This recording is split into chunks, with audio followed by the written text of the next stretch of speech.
Esse texto ele vai começar a narrar as últimas horas do Senhor Jesus em vida, antes da sua morte, antes da sua crucificação. E até aqui Jesus já havia demonstrado ou executado diversos milagres.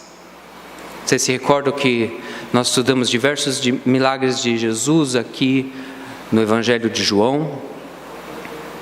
Ele já havia feito várias declarações a respeito de si mesmo, como o pão da vida, o bom pastor, a ressurreição. Ele já havia falado várias coisas e executado várias coisas.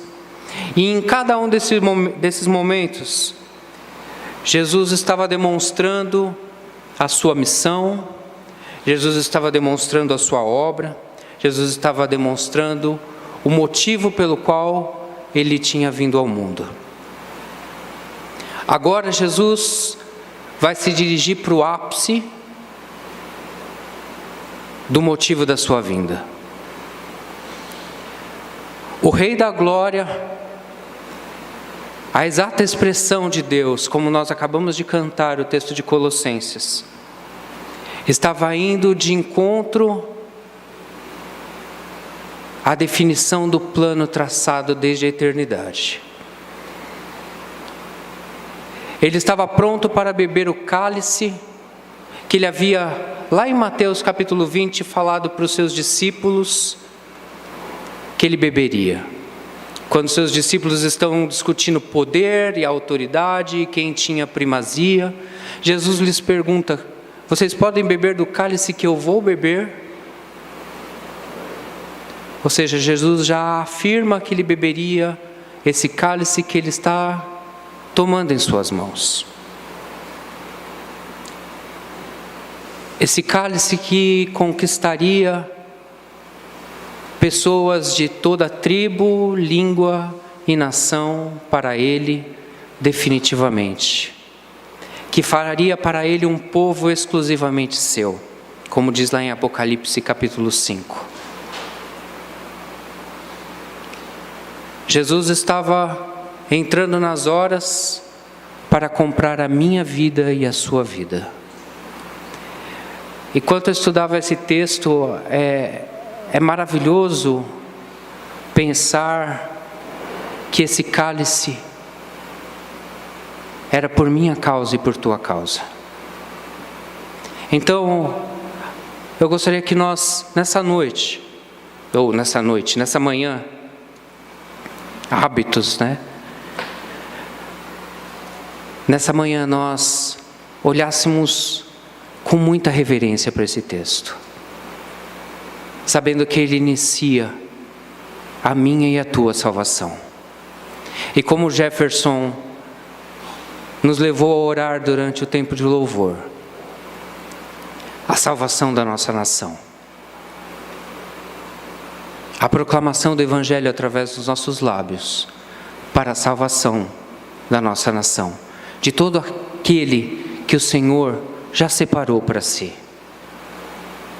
Vamos curvar mais uma vez as nossas cabeças e vamos orar, pedindo para que o Senhor fale conosco. Senhor, nós nos reunimos nessa manhã para ouvir a tua voz. Esse texto, Senhor, que nos fala tão alto a respeito da tua voluntariedade em morrer em nosso favor.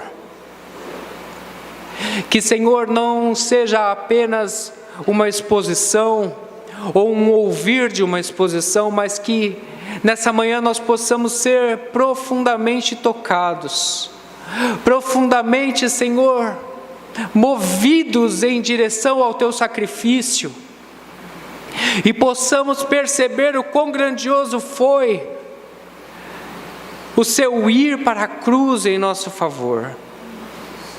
Que nós possamos, Senhor, olhar com temor e deixarmos da negligência que muitas vezes nos afeta em lermos o texto e passarmos desapercebidos por tantas coisas, por tamanha profundidade que esse texto nos mostra. Que Teu Espírito nos toque nessa manhã e faça o nosso coração arder de amor por Ti, pelo Teu grande sacrifício por nós, pela Tua grande salvação por nós, que jamais se perderá.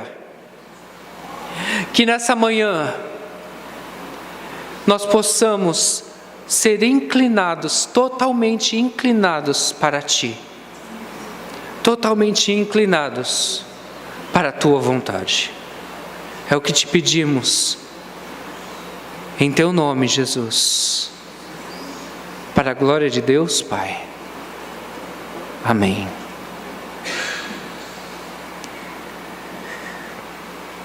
O texto começa com: tendo dito estas coisas, Jesus saiu com seus discípulos para o outro lado do Cedron, do ribeiro do Cedron, onde havia um jardim, e entrou ali com eles. Esse tendo dito essas coisas, geralmente nós atribuímos à oração imediata que veio no capítulo 17, que nós estudamos até na semana passada, a oração intercessória de Jesus. Mas na verdade ele pode ser entendido com um contexto maior, desde o capítulo 14, quando o Senhor Jesus começa a falar para os seus discípulos e ensinar os seus discípulos quanto ao seu sofrimento, ao sofrimento que eles vão passar, ao não turbar do coração, a saberem que eles vão ser limpos para dar mais frutos. Jesus os está preparando para este momento. No capítulo 16, verso 4, Jesus fala claramente para eles: eu estou falando essas coisas para vocês, para que vocês saibam que vocês não estão sendo pegos de surpresa, vocês não se admirem quando essas coisas acontecerem. Então, Jesus prepara os seus discípulos para esse momento. Então, tendo dito essas coisas, depois de mostrar tudo, depois de ensinar os seus discípulos tudo o que iria acontecer com ele, já ir mostrando com ele e com eles, que eles seriam perseguidos, que eles seriam odiados, Jesus começa a entrar na execução de tudo aquilo que ele ensinara. Jesus, depois de prevenir os seus discípulos, começa a executar o plano do Pai. E aí ele vai para o outro lado do ribeiro do Cedron.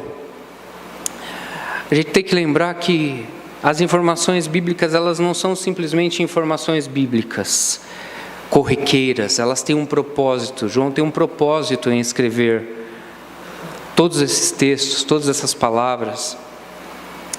E o ribeiro de Cedron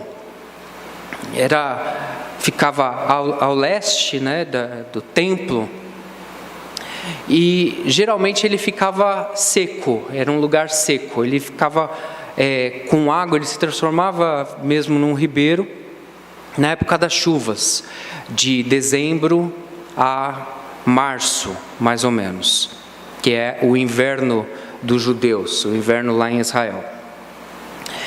Então, nessa época, como aqui esse episódio está acontecendo no final de abril, nós sabemos disso porque o ano novo judaico religioso, tem que frisar bem, porque o ano religioso é diferente do ano civil para os judeus, o ano religioso ele começava no final de abril. Então, possivelmente ali, essa época, o ribeiro já estava seco. Então, Jesus atravessa esse ribeiro. Mas o importante para a nossa palavra dessa manhã é que através desse ribeiro, em 2 Samuel 15, 23, nos é falado que Davi foge do seu filho Absalão através desse ribeiro. Vocês se lembram da revolta de Absalão e Davi tendo que fugir, né, de Jerusalém e viver no deserto um tempo, e ele utiliza esse ribeiro. E esse paralelo é muito interessante, porque Davi, ele é um tipo de Cristo. Ele é um antepassado de Cristo, ele viveu por volta de 1000 anos antes de Cristo, e ele é um antepassado de Cristo. Mas o tipo de Cristo passa pelo ribeiro para fugir dos seus perseguidores, para poupar a sua vida. Agora, o antítipo, que é a exatidão da pessoa, aquele que não é sombra, mas é realidade, é isso que significa antítipo. Ele não atravessa o ribeiro para fugir dos seus perseguidores. Ele atravessa o ribeiro para se entregar aos seus perseguidores. Enquanto o seu antepassado foge, Jesus se entrega. E isso é muito significativo, porque nós admiramos muito os tipos de Cristo da Bíblia. Nós olhamos para aquilo que aqueles homens no passado significaram, e não estou falando para nós negligenciarmos isso, mas eles eram uma sombra de Jesus. Eles apenas apontavam para Jesus. Por isso, na sua imperfeição, eles fugiam. Mas aquele que é a realidade, aquele que é a pessoa exemplificada nesses tipos, ele não foge, ele se entrega ao plano completo, à vontade completa do Pai, por mim e por você. E eu vou repetir muito isso nessa manhã, por mim e por você, porque eu quero que a gente entenda que o sacrifício de Cristo, voluntário, foi por mim e por você.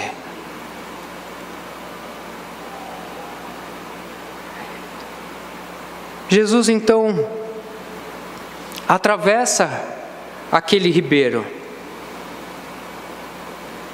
e vai para o lugar que aqui João fala do jardim, mas Mateus, Marcos e Lucas denominam esse lugar como Getsêmani, o lugar de amassar uvas, ou o lugar de amassar azeite, mas é um lugar de ser prensado, né? E Jesus entra naquele lugar, o que mostra que provavelmente aquele lugar era um lugar cercado por muros, porque o termo aqui, ele fala de entrar, e depois mais para frente no texto ele fala Jesus saiu. Isso, os termos usados é realmente de entrar e sair de um lugar fechado. Então provavelmente ali havia uma casa dentro do jardim, não sabemos se foi preparada exclusivamente para Jesus, porque o texto diz que ele se reunia constantemente. A questão é que existia uma casa ali em que Jesus está entrando. E o texto continua: Judas, o traidor, conhecia o lugar, pois Jesus havia se reunido ali com os discípulos muitas vezes. Então veja, Jesus vai para além do Cedron, para o jardim, para um lugar conhecido dos seus opositores, conhecido do seu traidor. O que nos fala isso? Mais uma vez que Jesus ele não está aqui com o propósito de fugir ou se esconder. Jesus não vai para esse lugar para se sentir seguro, porque era um lugar conhecido. Ele vai para esse lugar porque ele sabia que ali ele seria traído. Porque ele sabia que Judas conhecia muito bem esse lugar. Vamos ler Lucas 21. Verso 37, aqui no episódio é um pouco antes da traição, diz assim: durante o dia Jesus ensinava no templo, e depois de sair passava a noite no monte chamado das Oliveiras. E você pode pensar aqui tem a ver o Monte das Oliveiras com o Getsêmani. O Getsêmani ficava aos pés do Monte das Oliveiras. Então, o que Jesus faz aqui? Ele prega de manhã no templo e à noite ele vai ficar com os seus discípulos no Getsêmani. Ou seja, Jesus está criando um hábito para que se torne racional para Judas saber onde ele estava. Porque o propósito de Jesus não era se esconder, o propósito de Jesus era ser traído. Para que o plano de Deus de salvar pessoas para si, de chamar pessoas de toda tribo, língua e nação se concretizasse, Jesus precisava ser traído. E para isso, Jesus começa a frequentar constantemente aquele local, de forma que Judas soubesse aonde era. O tempo de não lhe pôr as mãos, vocês se lembram de todos esses textos? Que diz que não conseguiram pôr as mãos em Jesus porque ainda não era chegada a sua hora. Esse tempo havia passado. O tempo de não pôr as mãos em Jesus havia passado. Agora era a hora de porem as mãos em Jesus. Agora era a hora, como em outro texto diz, a hora das trevas. Aquele era o momento de Jesus ser preso, e Jesus não foge disso. Ele se entrega voluntariamente. Em João 10, 17 e 18, ele diz: ninguém tira minha vida, eu voluntariamente a dou.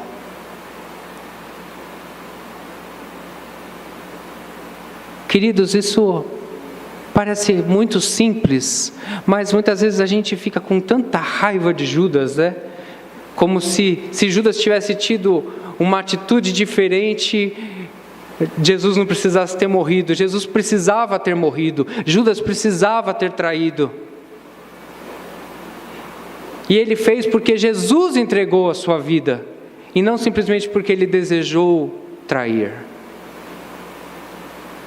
Jesus entregou a sua vida voluntariamente. Tem uma frase do Carson, muito interessante, do comentário a respeito de João. Ele diz assim: o tempo de noite, o local, o jardim fora da cidade e longe das multidões que poderiam gerar tumulto, concederam ao traidor um ponto de encontro ideal para levar os oficiais direto a Jesus. O fato ter acontecido à noite dentro daquele jardim era para que nada pudesse impedir o fato de acontecer. Porque se acontecesse dentro dos muros, Jerusalém ela ficava apinhada de gente, lotada. Na época da Páscoa, vinha muita gente de fora, muitos peregrinos, ao ponto da guarda romana que cuidava da cidade ser aumentada muitas vezes para a proteção da cidade, para evitar tumultos. Então, para que tudo acontecesse de acordo com o plano de Deus, tinha que acontecer num lugar isolado, tinha que acontecer fora da cidade, fora da vista dos povos, fora da vista dos peregrinos, fora da vista daqueles que haviam gritado Hosana, que poderiam tentar arrebatar, tirar Jesus das mãos dos seus perseguidores para salvá-lo. Porque tudo aquilo precisava acontecer. Nesse jardim, Jesus chora, sua sangue, pede para que o Pai afaste dele esse cálice, se levanta e vai para a missão. Nós não sabemos por que João omite isso. Talvez ele, como ele é o evangelho mais tardio, sendo escrito por volta lá dos anos 80, 90, talvez ele soubesse que o povo conhecia bem os sinóticos e ele queira apenas complementar as informações. As pessoas falam que que os evangelhos se contradizem, e um dos motivos é esse, por algumas coisas serem omitidas, mas se uma questão é muito bem conhecida, ela não precisa ficar sendo repetida num novo livro, talvez apenas complementada. Mas eu gostaria de ler com vocês o relato de Marcos. Marcos 14, a partir do verso 32. Eu gostaria de ler porque isso realmente vai complementar para a gente aqui. Marcos 14, a partir do 32.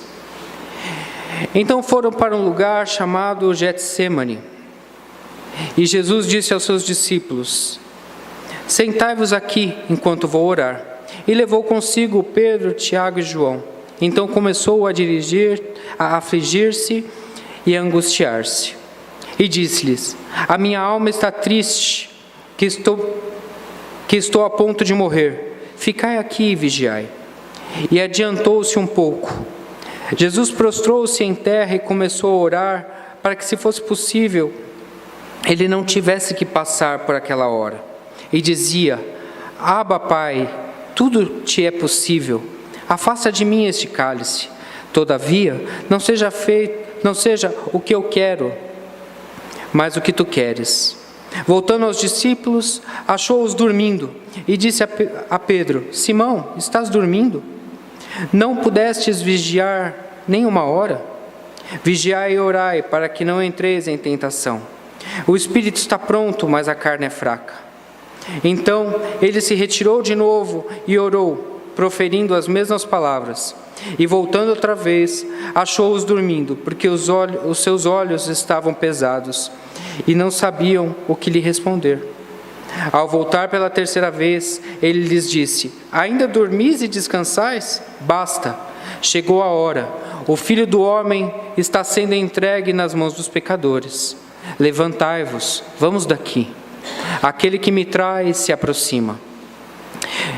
Enquanto ele ainda falava, logo chegou Judas, um dos 12, e com ele uma multidão com espadas e pedaços de pau, vindo da parte dos principais sacerdotes, dos escribas e dos líderes religiosos. Aquele que o traía lhes dera uma indicação dizendo: aquele que eu beijar é ele, prendei-o e levai-o com segurança. Logo que Judas chegou, aproximando-se de Jesus, disse: Rabi, e o beijou.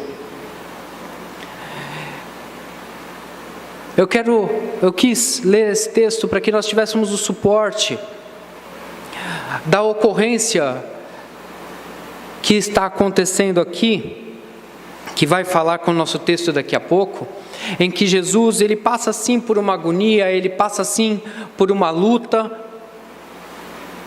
e ele humildemente fala ao Pai que não seja feita a vontade dele, mas a vontade do Pai.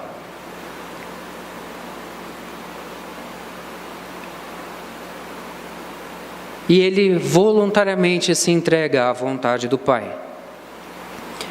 Quando os soldados chegam, no verso 3, e ali o texto fala que Judas trouxe um destacamento de soldados e alguns guardas da parte dos principais sacerdotes e fariseus, nós temos que entender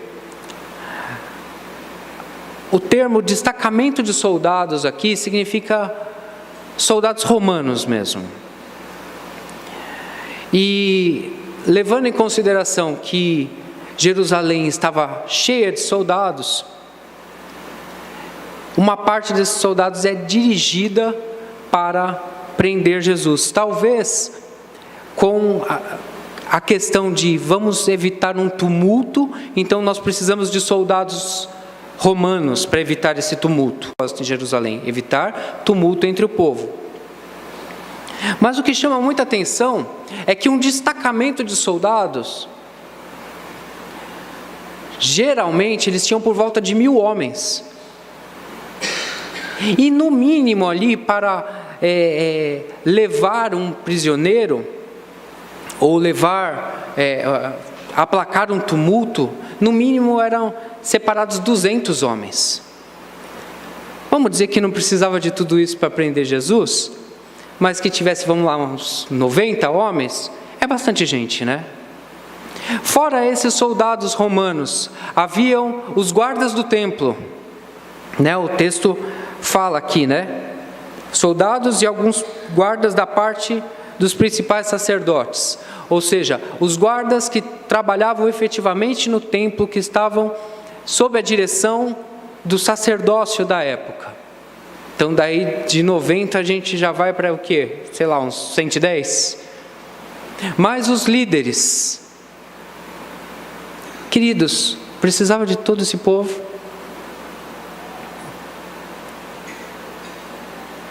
Agora eu penso numa outra questão. Os soldados romanos, os guardas do templo, que eram liderados pelos sacerdotes, pelos saduceus, porque a maior parte dos sacerdotes eram saduceus, e pelos fariseus.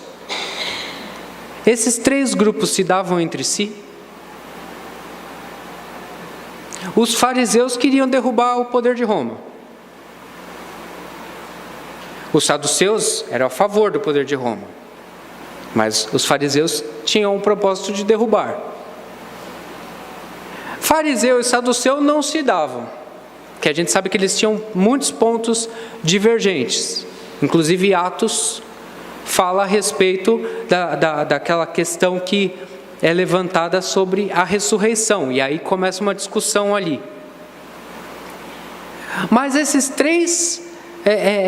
três categorias aqui, que nós podemos colocar como romanos sendo o mundo gentílico, e fariseus e saduceus como o mundo religioso, ainda que dividido com as suas vertentes, se unem num único propósito: prender Jesus. Mostrando que o mundo todo, exemplificando que o mundo todo estava contra Jesus, estava contra o Senhor.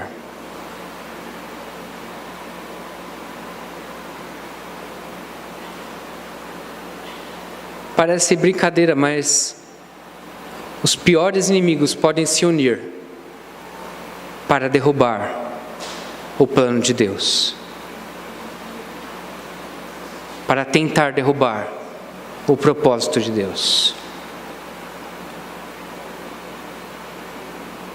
E não apenas no mundo, mas aqueles que se dizem os verdadeiros sacerdotes, os verdadeiros guardadores da lei, podem se reunir para destruir o plano de Deus.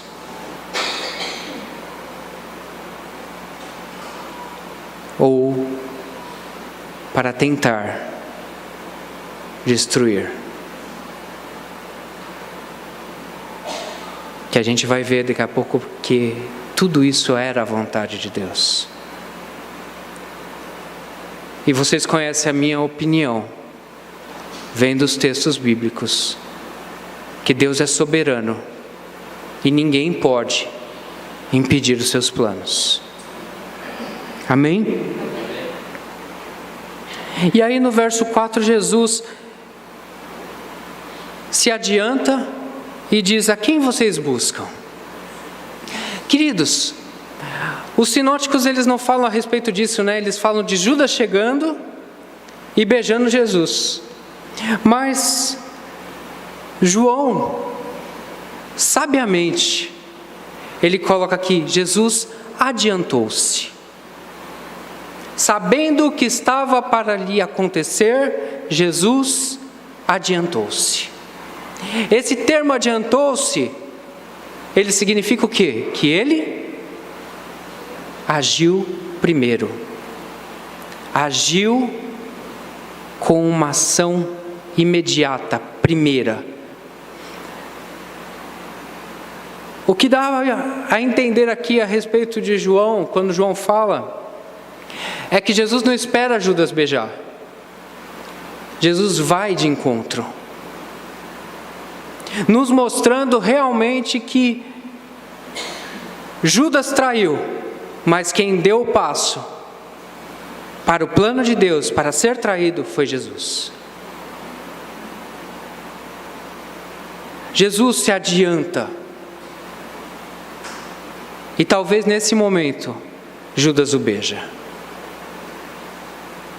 E o fato da omissão do beijo aqui também, a gente não deve ver como se João quisesse, como diz a linguagem popular, passar um pano para Judas, né?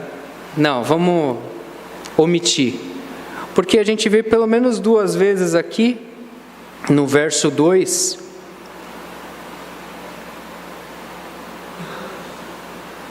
e no verso 5, que Judas é chamado de o traidor. Ou seja, João quer realmente mostrar quem traiu. Não vamos ignorar a pessoa que traiu, mas vamos colocar em foco quem foi que se adiantou. O traidor é secundário. O traidor foi o meio para o qual, mas ele não foi a causa. O traidor foi o utensílio usado para que a causa, o plano de Deus se realizasse.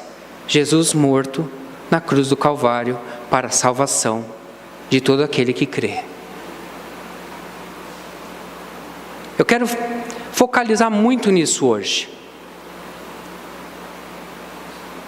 Porque existem pessoas que dizem que Judas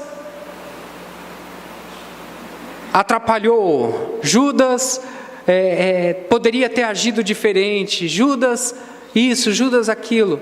E Judas foi apenas um colaborador do plano de Deus, daquilo que foi traçado desde a eternidade. Mais uma vez eu digo, a minha e a tua salvação.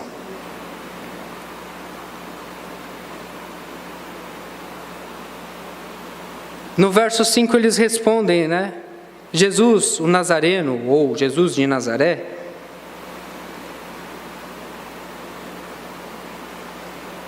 e daí no verso 6 vem algo maravilhoso. Quando Jesus lhes disse, sou eu, afastaram-se e caíram por terra.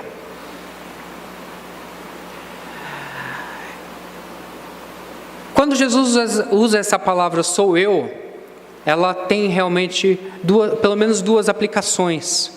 Uma simples identificação, sou eu, estou aqui, né?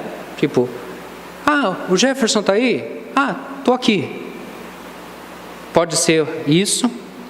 Como ela pode trazer uma especificação, como acontece em João 8, 24, João 8, 58, quando Jesus está usando aquela forma de o próprio Deus se apresentar.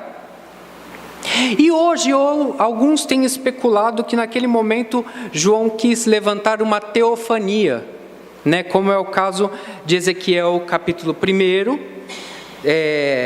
Daniel capítulo 10, que Deus, através de um anjo, se personifica e aqueles homens caem por terra. Uma simples identificação a gente já pode ignorar logo de cara, né? Pelo próprio resultado. A teofania parece muito lógica, mas a grande questão é que toda vez que havia uma teofania e as pessoas caíam por terra, aqueles homens passavam a dar ouvidos à voz que era falada em seguida.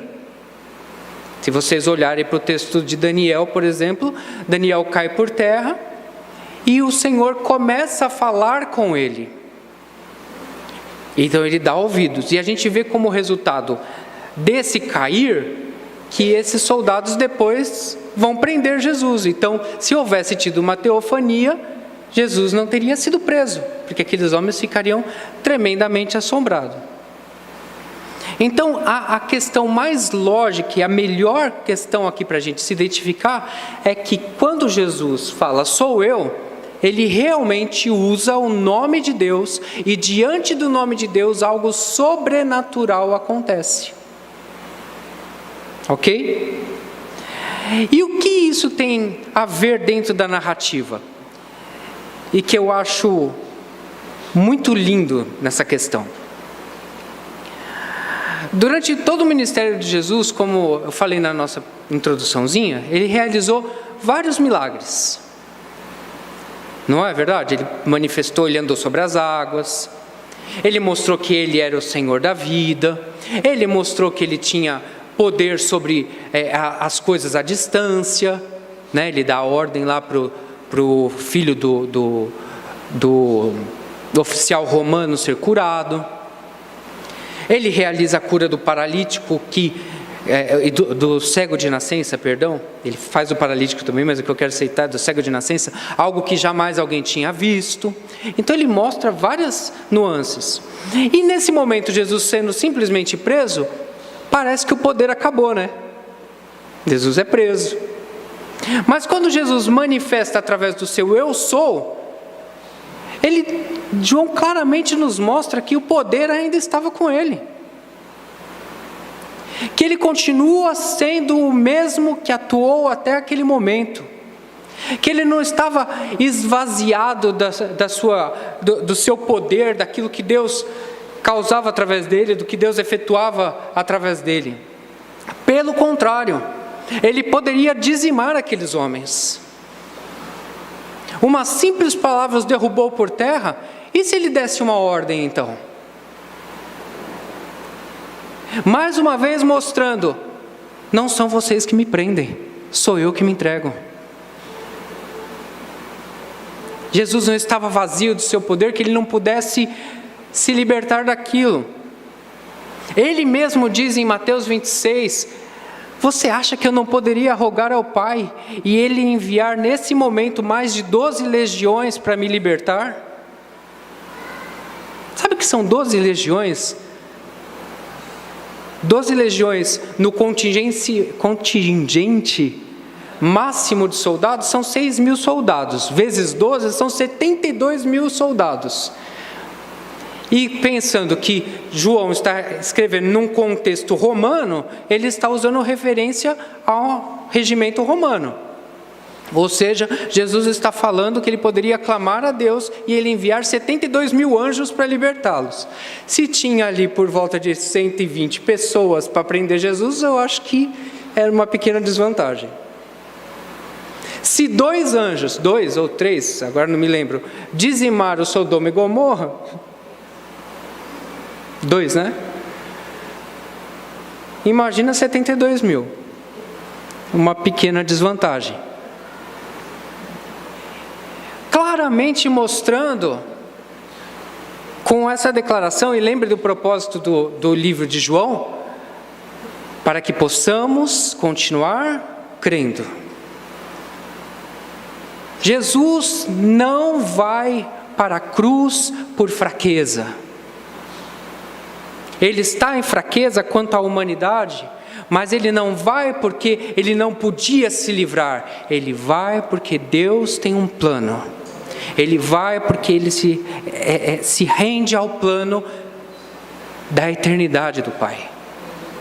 Nós precisamos ter essa consciência. E Jesus mais uma vez pergunta, né? A quem procurais? E eles falam, Jesus Nazareno. Vejam, eles não há uma teofania aqui, né? Porque senão eles já teriam percebido. E teriam se afastado. Mas eles continuam a insistir que eles procuram a Jesus. E ele lhes responde, já vos disse que sou eu. Veja que agora não tem mais ninguém caindo por terra. Se é a mim que procurais, deixar ir embora estes, ou estes irem embora. E aqui existe uma outra coisa muito interessante, né? Porque Jesus sabia que ele ia ser abandonado, traído, e ele não fica remoendo isso. Ele facilita a fuga dos discípulos. Não é interessante isso?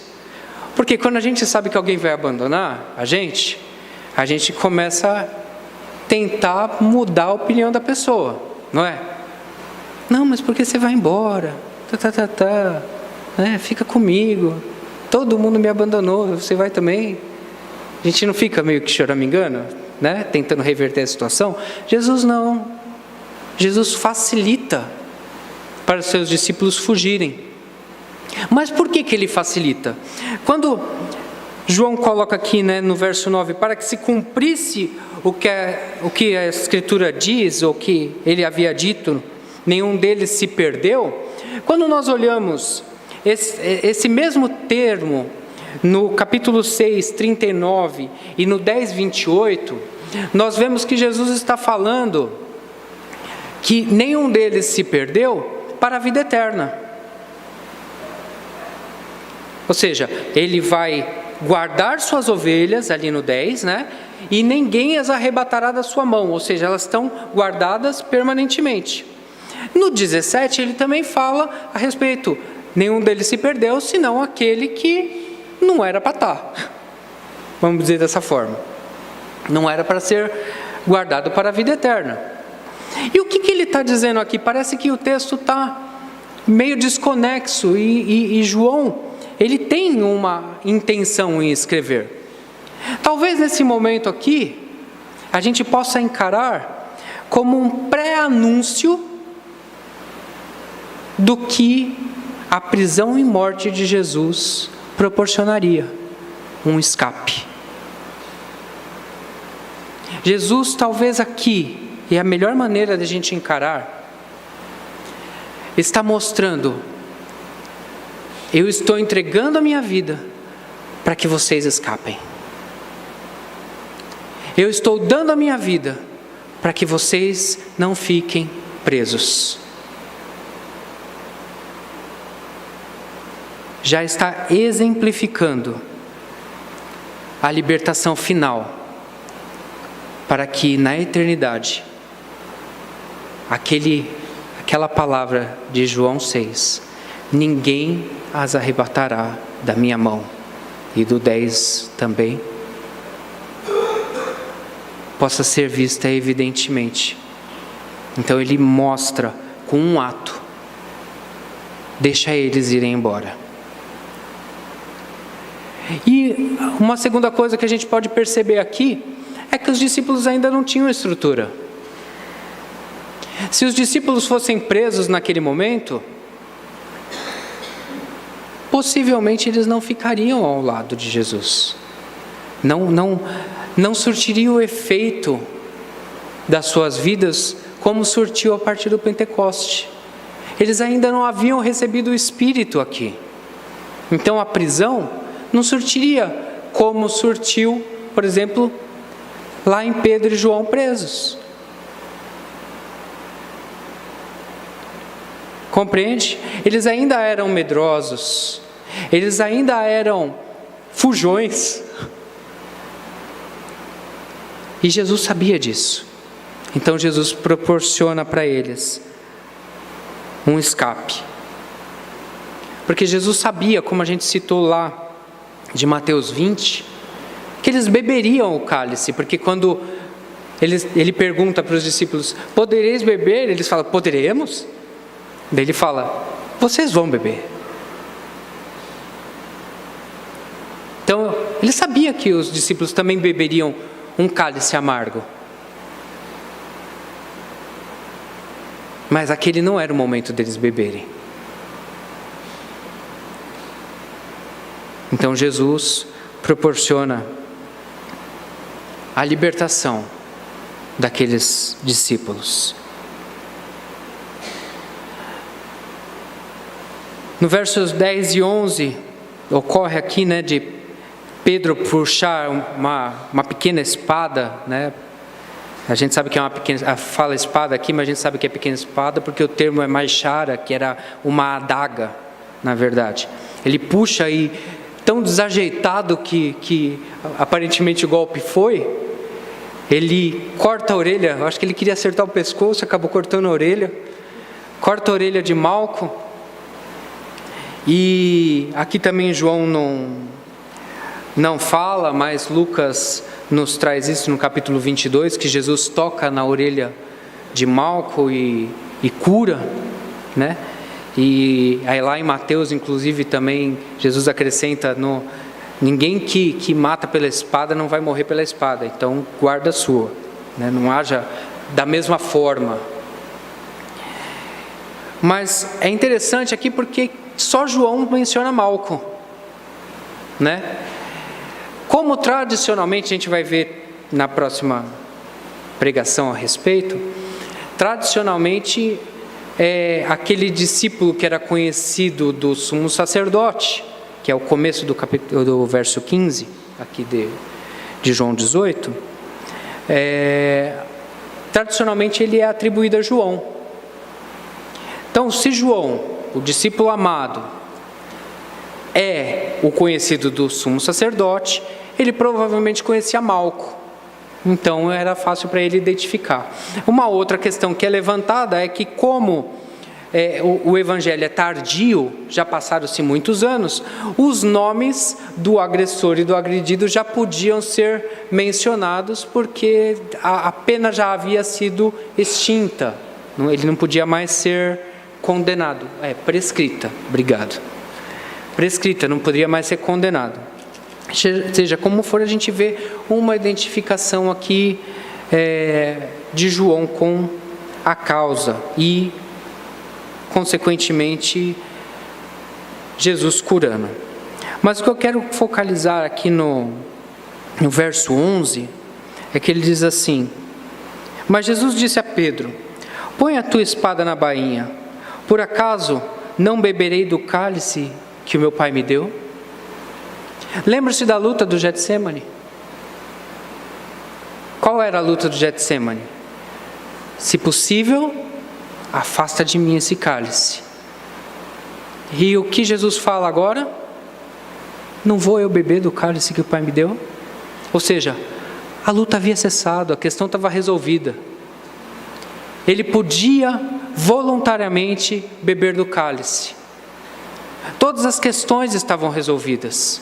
E ele voluntariamente decide se entregar àquele cálice.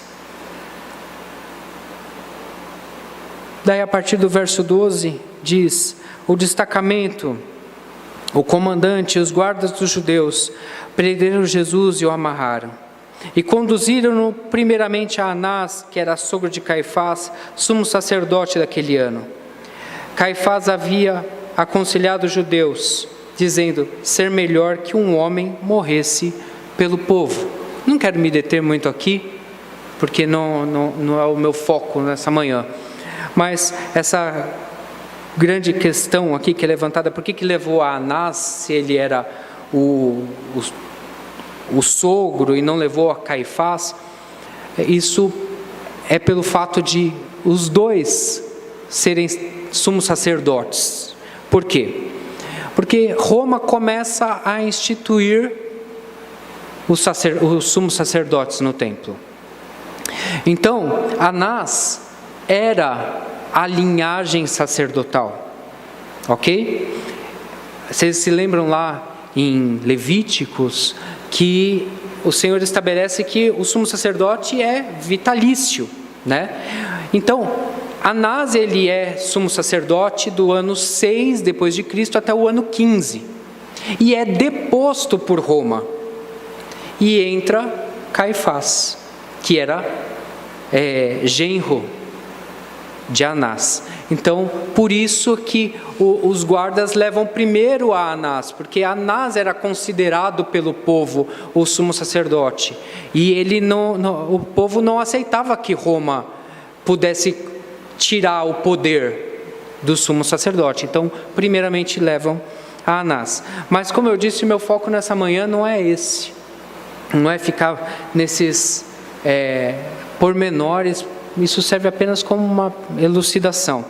O meu foco é que nós possamos entender que o sacrifício de Jesus foi voluntário.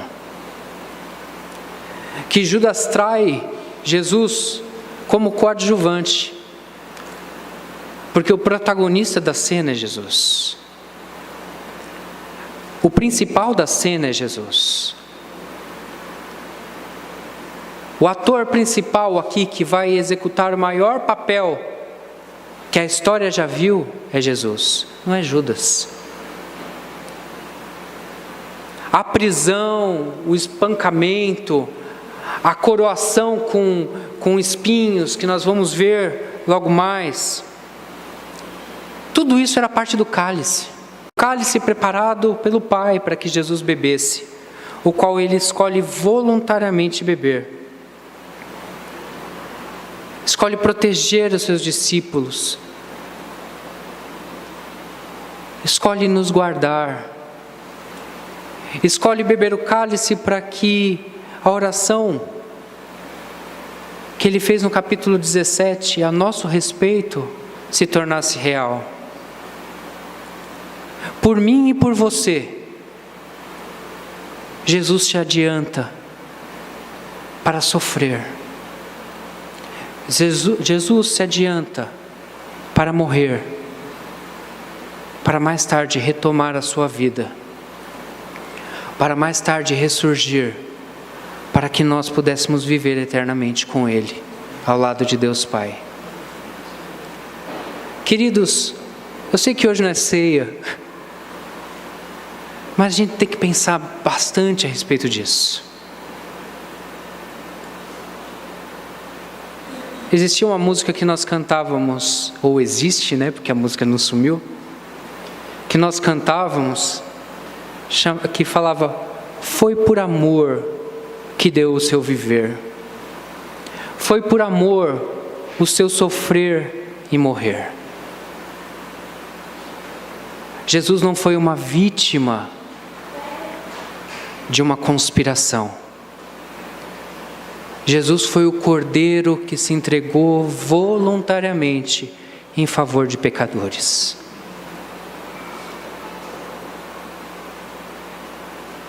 E nós devemos animar o nosso coração com isso, porque a nossa salvação está garantida. Mas também devemos animar o nosso coração para levar essa salvação a outros, para proclamar o Evangelho e para dizer a outros: voluntariamente, Jesus entregou a sua vida por você. Voluntariamente, Jesus foi rasgado. Porque o que acontece com o véu do templo é o que estava acontecendo com Jesus, ser rasgado, para que eu, você e outros que nós nem conhecemos ainda pudéssemos adentrar a presença de Deus Pai com liberdade, tendo a inimizade entre nós tirada, tendo a ira de Deus de sobre nós extinta, e podendo, como Paulo diz em Romanos capítulo 5, sendo justificados pela fé, temos paz com Deus. A ira foi retirada de sobre nós, porque voluntariamente Jesus se adiantou e se entregou aos seus executores. Dobre sua cabeça.